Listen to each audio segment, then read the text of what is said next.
Good evening. I hope you've had a wonderful day today. Welcome to BVJ's Bedtime Stories. My name is Big Voice J, and this is a show where we get you ready for a great night's sleep with some old familiar stories that you haven't heard in a while. Links to every story can be found in the show notes at our website, bedtimewithbvj.com. Tonight, we continue our story. The story of Aladdin, or The Wonderful Lamp, by Arabian Nights. As soon as the people saw the holy woman as they imagined him to be, they presently gathered around him in a great crowd. Some begged his blessing, others kissed his hand, and others, more reserved, kissed only the hem of his garment, while others, suffering from disease, stooped for him to lay his hands upon them, which he did, muttering some words in form of prayer, and, in short, counterfeiting so well that everybody took him for the holy woman. He came at last to the square before Aladdin's palace. The crowd and the noise were so great that the princess, who was in the hall of the 24 windows, heard it and asked what was the matter. One of her women told her it was a great crowd of people collected about the holy woman to be cured of diseases by the imposition of her hands. The princess, who had long heard of this holy woman but had never seen her, was very desirous to have some conversation with her. The chief officer, perceiving this, told her it was an easy matter to bring the woman to her if she desired and commanded it, and the princess expressing her wishes, he immediately sent 4 slaves for the pretended holy woman. As soon as the crowd saw the attendants from the palace, they made way, and the magician, perceiving also that they were coming for him, advanced to meet them, overjoyed to find his plot succeed so well. "Holy woman," said one of the slaves, "the princess wishes to see you and has sent us for you." "The princess does me too great an honor," replied the false Fatima. "I am ready to observe her command." And at the same time he followed the slaves to the palace. When the pretended Fatima had made his obeisance, the princess said, "My good mother, I have one thing to request, which you must not refuse me. It is to stay with me, that you may edify me with your way of living, and that I may learn from your good example." "Princess," said the counterfeit Fatima, "I beg of you not to ask what I cannot consent to without neglecting my prayers and devotion." "That shall be no hindrance to you," answered the princess. "I have a great many apartments unoccupied. You shall choose which you like best, and have as much liberty to perform your devotions as if you were in your own cell."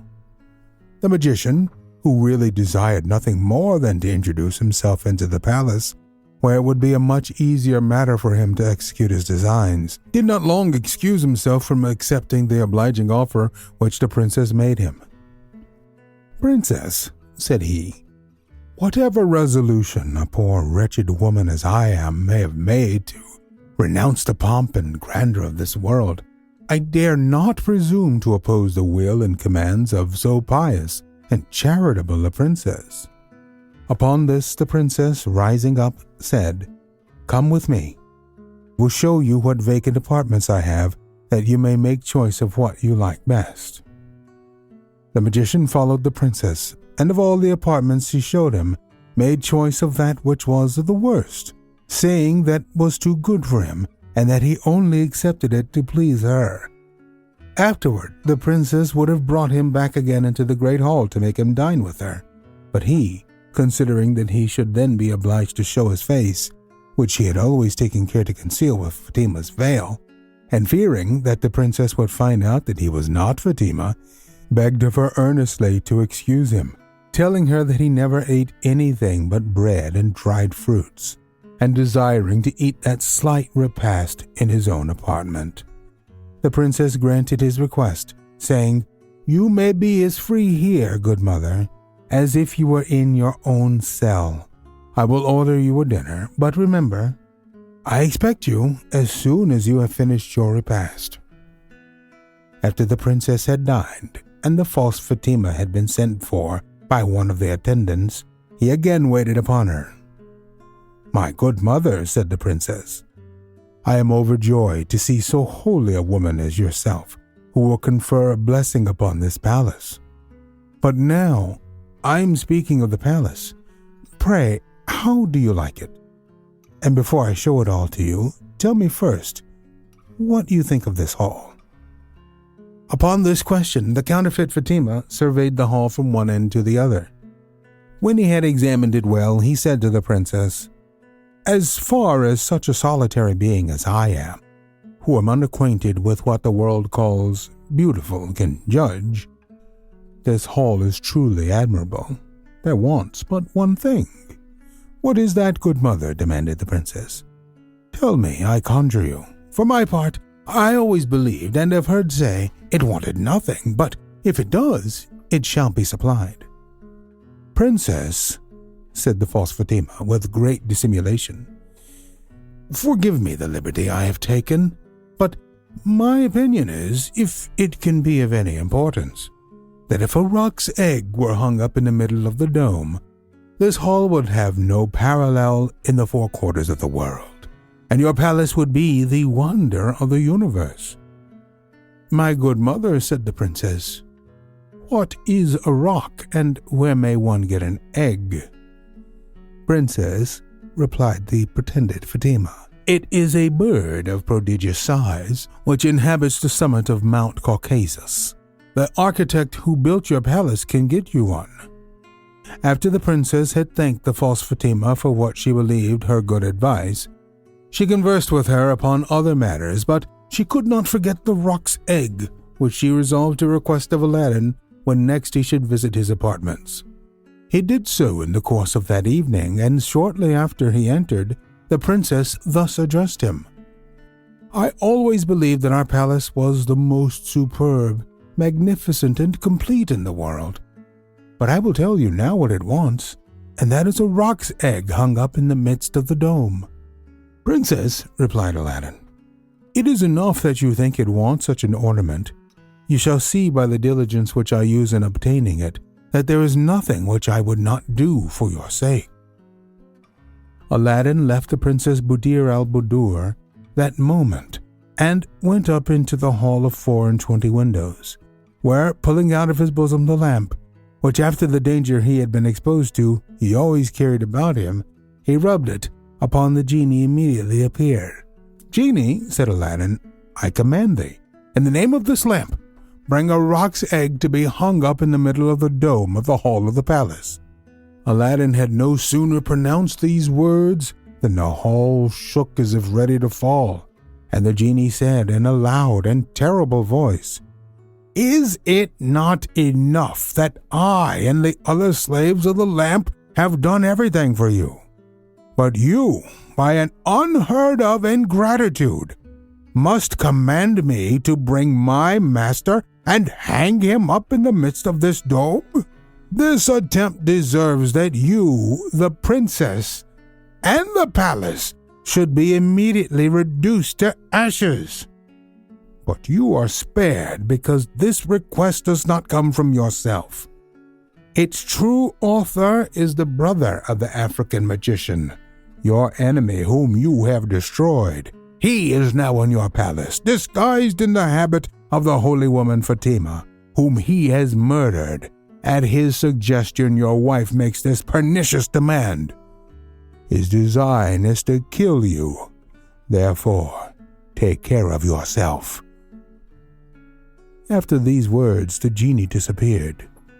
Aladdin resolved at once what to do. He returned to the princess's apartment, and without mentioning a word of what had happened, sat down and complained of a great pain which had suddenly seized his head.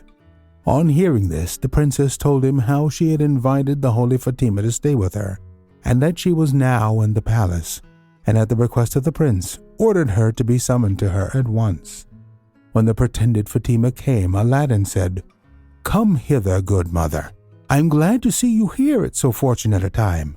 I am tormented with a violent pain in my head, and request your assistance, and hope you will not refuse me that cure which you impart to afflicted persons." So saying, he arose, but held down his head. The counterfeit Fatima advanced toward him, with his hand all the time on a dagger concealed in his girdle under his gown. Observing this, Aladdin snatched a weapon from his hand, pierced him to the heart with his own dagger, and pushed him down onto the floor. "My dear prince, what have you done?" cried the princess in surprise. "You have killed the holy woman." "No, my princess," answered Aladdin with emotion. "I have not killed Fatima, but a villain who would have assassinated me if I had not prevented him. This wicked man," added he, uncovering his face, "is the brother of the magician who attempted our ruin. He has strangled the true Fatima and disguised himself in her clothes with intent to murder me." Aladdin then informed her how the genie had told him these facts, and how narrowly she and the palace had escaped destruction, though his treacherous suggestion, which had led to her request. Thus was Aladdin delivered from the persecution of the two brothers who were magicians. Within a few years the Sultan died in a good old age, and as he left no male children, the Princess Buddir al-Buddur succeeded him, and she and Aladdin reigned together many years, and left a numerous and illustrious posterity. So what happens when you sometimes get everything you wish for? Sometimes you turn out to be very, very happy. You know who has everything that you could possibly wish for? Amazon.com. It's right there in the name, from A to Z. Enter BVJ in the promo code and it will do absolutely nothing, for this is not a sponsored read. I want to remind you that we're always on the hunt for great stories like this one to feature on the show. And if you know of any, please get in touch with us. Email me, bigvoicej@gmail.com. Selected episodes have now been made into YouTube videos, and the YouTube playlist is here, tiny.cc/BVJ Bedtime. Remember to leave us a review on iTunes. It helps to spread the word that we're putting people to sleep every single night. And if you'd like to support the show, there's a Buy Me a Coffee link on every post. Thank you so much for listening. Good night. Diamond Club hopes you have enjoyed this program.